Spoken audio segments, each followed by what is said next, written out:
نحمده ونصلي على رسوله الكريم اما بعد فقد قال الله تبارك وتعالى كما ورد في سورة آل عمران اعوذ بالله من الشيطان الرجيم بسم الله الرحمن الرحيم فاستجاب لهم ربهم انی لا اضيع عمل عامل منكم من ذكر او انثى بعضكم من بعض فالذین ہاجروا واخرجوا من دیارهم واوذوا فی سبیلی وقاتلوا وقتلوا لأکفرن عنهم سیئاتهم ولأدخلنهم جنات تجری من تحتها الانہار ثوابا من عند اللہ واللہ عنده حسن الثواب صدق اللہ العظیم۔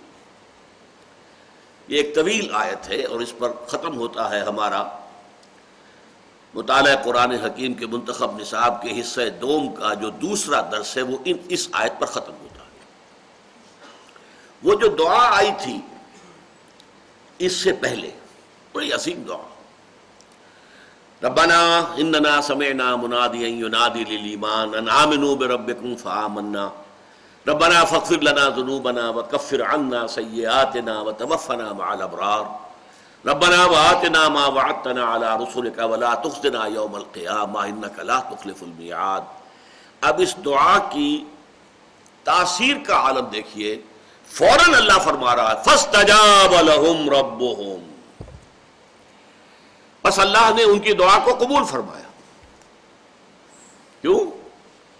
یہ لوگ جو ہیں جس کا کہ ہم نے ابھی دیکھا، یہ ایمان کن کا ایمان؟ انبیاء و صدیقین کے ایمان کی بات ہو رہی ہے۔ یہ ایمان کی سب سے اعلیٰ قسم ہے، اکتسابی اور شعوری ایمان۔ جن لوگوں میں یہ ایمان ہے ان کی دعا کو فوراً پذیرائی حاصل ہوئی، بس اللہ نے ان کے دعا کو قبول فرما لیا۔ انی لا اضیع عمل عامل منکم من ذکر او انثی بعضکم من بعض، کہ میں ضائع کرنے والا نہیں ہوں تم میں سے کسی بھی عمل کرنے والے کے عمل کو، چاہے وہ مرد ہو چاہے عورت، اور تم ایک دوسرے ہی میں سے ہو۔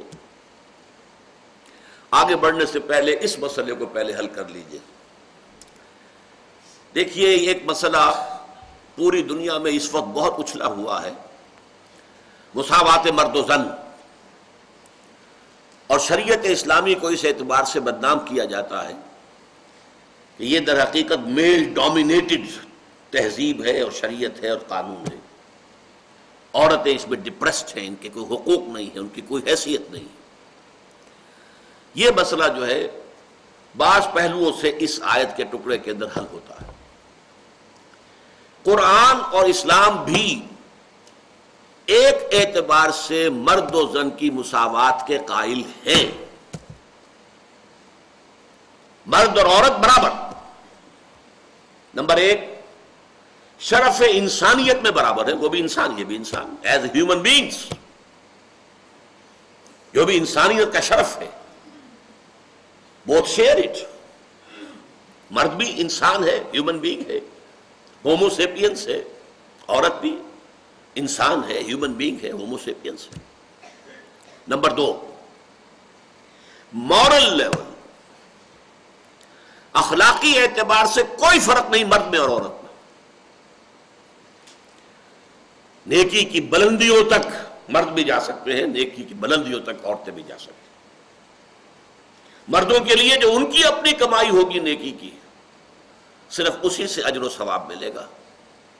عورتوں کے لیے صرف انہی کی جو اپنی کمائی ہوگی نیکی کی، اس میں سے حساب ملے گا، اس میں سے جزا ملے گی۔ نہ مرد کی نیکی عورت کو فائدہ دے گی، نہ عورت کی نیکی مرد کو فائدہ دے گی۔ یہ دوسری بات ہے، ایک دوسرے کے لیے دعا کی جائے، شفاعت جسے ہم کہتے ہیں، وہ دوسری بات ہے۔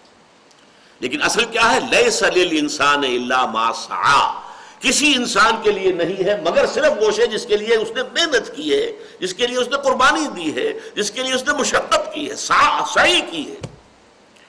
اس میدان میں بھی عورت اور مرد میں کوئی فرق نہیں، both are absolutely equal, absolutely equal, absolutely equal۔ Number 3، روحانی ترقی۔ اس میں بھی کوئی فرق نہیں. مرد بھی صرف صدیقیت تک پہنچ سکتے ہیں اپنے اکتساب سے. نبوت اللہ کی طرف سے ملتی ہے، خود انسان حاصل نہیں کر سکتا. اس کو ہم کہتے ہیں نبوت وہبی ہے، اکتسابی نہیں ہے. اور بلکہ ہے نہیں کہنا چاہیے، تھی، اب تو ختم ہوئی. نبوت کا دروازہ جو ہے 1400 برس پہلے بند ہو چکا ہے. خاتم النبیین ہے محمد الرسول اللہ صلی اللہ علیہ وسلم. لہذا نبوت وہبی تھی، اکتسابی نہیں تھی. اکتسابی مرحلہ سب سے اونچا درجہ صدیقین، اس میں مرد اور عورت بالکل برابر. حضرت مریم کو قرآن نے کہا امہ صدیقہ، حضرت مسیح کی والدہ حضرت مریم صدیقہ تھی. ہمارے ہاں یہ لفظ ایک تو خدیجۃ الکبریٰ رضی اللہ تعالیٰ عنہ کے لیے ہونا چاہیے، اگرچہ عام طور پر ہمارے ہاں اس کا استعمال ہوتا نہیں. خدیجۃ الکبریٰ، کبریٰ کس اعتبار سے کہا گیا ہے؟ الصدیقۃ الکبریٰ، سب سے بڑی صدیقہ جو ہے امت محمد صلی اللہ علیہ وسلم، وہ حضرت خدیجۃ الکبریٰ ہے رضی اللہ تعالیٰ. ویسے عائشہ صدیقہ رضی اللہ تعالیٰ عنہ. صدیقین تو بہت ہوتے ہیں. حضرت ابو بکر بھی صدیقین میں سے تھے، حضرت عثمان بھی صدیقین میں سے تھے، اور بھی تھے صدیقین میں سے بہت سے لوگ تھے. جیسے شہداء بہت سے تھے صحابہ میں سے، صدیقین بہت سے تھے. لیکن صدیق اکبر ابو بکر اور الصدیقۃ الکبریٰ حضرت خدیجہ رضی اللہ تعالی عنہ. تو یہ 3 لیولز ایسے ہیں جن کے اوپر سمجھ لیجئے کہ مرد اور عورت کے درمیان کوئی فرق نہیں، بالکل برابری ہے، ایبسولیوٹ ایکویلٹی. جس کے لیے یہاں پر جو لفظ لائے گئے بڑے پیارے ہیں. بعضکم من بعض، تم ایک دوسرے میں سے ہی ہو نا. کس قدر پیارے الفاظ ہیں. ایک ہی باپ کے نطفے سے بیٹا بھی ہے، بیٹی بھی ہے. تو بیٹا کیسے بڑھیا ہو گیا اور بیٹی کیسے گھٹیا ہو گئی؟ ایک ہی ماں کے رحم میں پرورش پائی تھی بیٹے نے بھی بیٹی نے بھی. تو بیٹا کیسے بڑھیا ہو گیا اور بیٹی کیسے بڑھیا ہو گئی، گھٹیا ہو گئی؟ بعضکم من بعض، تم ایک دوسرے میں سے ہو. لہذا اس اعتبار سے فرق اور تفاوت کو اپنے ذہنوں سے نکال. البتہ معاشرے کی تنظیم کے اعتبار سے مرد اور عورت میں فرق ہے. معاشرے میں انسٹیٹیوشن آف فیملی کو مضبوط کرنے کے لیے ایک انسٹیٹیوشن ہے، and this is the basic unit of the society. ہمارا معاشرہ کیا ہے؟ خاندانوں کے جمع ہونے سے معاشرہ وجود میں آتا ہے. پاکستان کی آبادی اگر 14 کروڑ ہے اور ایک خاندان کو آپ ایوریج 7 آدمی اگر دیں تو 2 کروڑ خاندانوں پر مشتمل ہے پاکستان کا معاشرہ. جیسے کوئی فصیل 2 کروڑ اینٹیں لگی ہوئی، ہر اینٹ مضبوط ہوگی تو فصیل مضبوط ہوگی. لہذا اس خاندانی ادارے کو مضبوط کرنے کے لیے یہ لازم ہے کہ ہیڈ آف دی انسٹیٹیوشن جو ہے وہ کوئی ایک ہوگا، 2 تو نہیں ہو سکتے. یہ عقلی بات ہے. کسی ادارے کے 2 سربراہ نہیں، کسی کالج کے 2 پرنسپل ہو سکتے ہیں. پرنسپل ایک ہوگا، وائس پرنسپل آپ رکھ لیجئے. مینیجنگ ڈائریکٹر کسی فرم کا ایک ہوگا، 2 نہیں ہو سکتے. ڈائریکٹر 10 رکھے، 20 رکھے، 50 رکھے، رکھتے جائیے، کوئی پرواہ نہیں. مینیجنگ ڈائریکٹر ایک ہوگا. تو کوئی ادارہ، any institution, you have to have one on the top at the head. اوپر آپ کو ایک چاہیے. اب ظاہر بات ہے کہ اس میں غور طلب بات ہے کہ وہ مرد ہونا چاہیے یا عورت. اس کو آپ فزیولوجی، سائیکالوجی، ہر چیز کے حوالے سے طے کر لیں. سب جانتے ہیں ایوریج سائز مرد کا زیادہ ہے، عورت کا کم ہے جسمانی طور سے. دماغ کا وزن ایوریج مرد کا زیادہ ہے، عورت کا کم ہے.